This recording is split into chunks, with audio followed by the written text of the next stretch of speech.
mas dumarami po ang mga pamilyang Pilipino na humaharap sa hamon ng pagbibigay ng sapat at angkop na pangangalaga sa kanilang mga nakakatanda at mahal sa buhay na may espesyal na pangangailangan. Sa ngayon, lumalawak po ang pag-unawa na hindi sapat ang traditional na caregiving sa tahanan.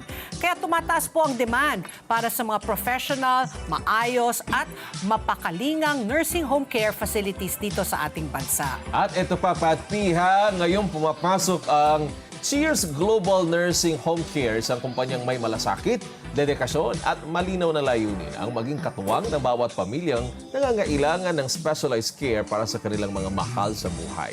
Yan ang pag-uusapan natin ngayong umaga kasama si Dr. Sandra Sanchez Montano, ang CEO ng Cheers Global Nursing Home Care. Magandang umaga po, Ma'am Sandy. Welcome to ASBN. Good morning, Doktora. Cheers! Cheers! Ayan, okay. Okay, so, yes. Natutuwa ako at nandito ako ngayon in spite of the fact na napakalakas ng ulan. Ayun nga. Thank you for coming, for making Yes, the effort to join us this morning. So, Doc Sandy, kailangan magsimula kailan po nagsimula ang operasyon po ng Cheers? Ang ganda ng pangalan. I like the name. Yeah. Cheers Global Nursing Home Yeah. Care. At si dinami-dami po ng mga serbisyong alok po sa health sector. Ano po yung naging inspirasyon? Bakit po ang tinutukan nyo yung mga elderly? Tell us Yes, about oo. the journey of Cheers Global Healthcare Center. Yeah. Miss Patpi, actually, CHEERS is an acronym for Community Health Education Emergency Rescue Services. Oh, So acronym. CHEERS, one Cheers. word, pero napakadaming sektor ang ating Oo. inaalagaan. So, yung Global Nursing Home Care started sa ibang bansa, in Malaysia. Before COVID-19, plano kami na mag-set up ng Global Cheers Academy para yung ating mga OFW doon na nagtatrabaho bilang mga domestic workers, ma-upskill natin sila para maging caregivers. Caregiver, Ayun. ayun. Ngayon, lo and behold, nagkaroon ng lockdown. So, Pandemya. March 2020 nagkaroon ng COVID-19. Aha. So, syempre, mga partners natin doon sa ibang bansa, nag-isip tayo, ang daming facilities, ang laki ng investment, pero paano gagawin natin? Hanggang kailan? So, nag-isip kami, why don't we open up a nursing home care? And that is how started. Okay, so from one nursing home facility to another, at ang mga tumatawag yung mga anak na mismo na mga nasa overseas na, can you please pick up my father?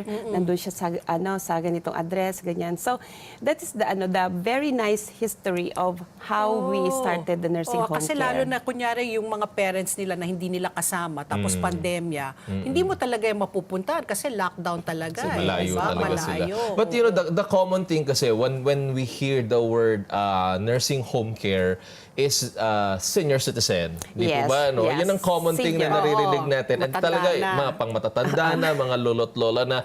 Ito ba nakafocus lang for senior citizen? And meron din ba tayong mga naaalagaan din po dito sa Cheers na hindi naman mga senior citizens lang din? At bakit mahalaga maintindihan ng mga kababayan natin na hindi lang siya pang senior Pangmatanda. citizen? Yes, oo. Actually, ang sinasabi natin na pag nilagay mo yung parents mo sa sa nursing home is like abandoning them. Hindi. You are giving them the professional love and Ayun. care. Yeah, I agree. That's why yun pong nag-start po dito after my term in the government as the former chairperson of the Philippine Commission on Women. Talagang pinush ko po ito, Ms. Patpi at saka Reg, na i-push na natin because yung baby boomers napakataas na po, tumataas na by 2030. Ako yun, di ba? Ano ba yung baby boomer? Anong year? Ako, millennial kami. Hindi, 60 na ako eh. But you don't look like Oh, thank you. Wow.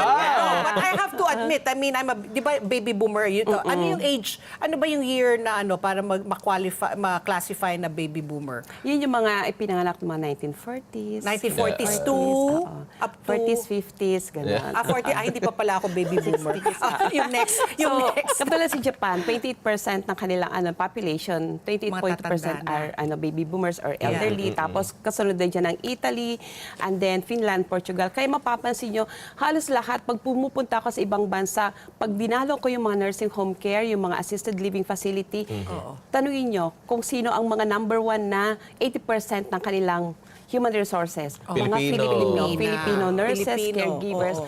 the best of the world.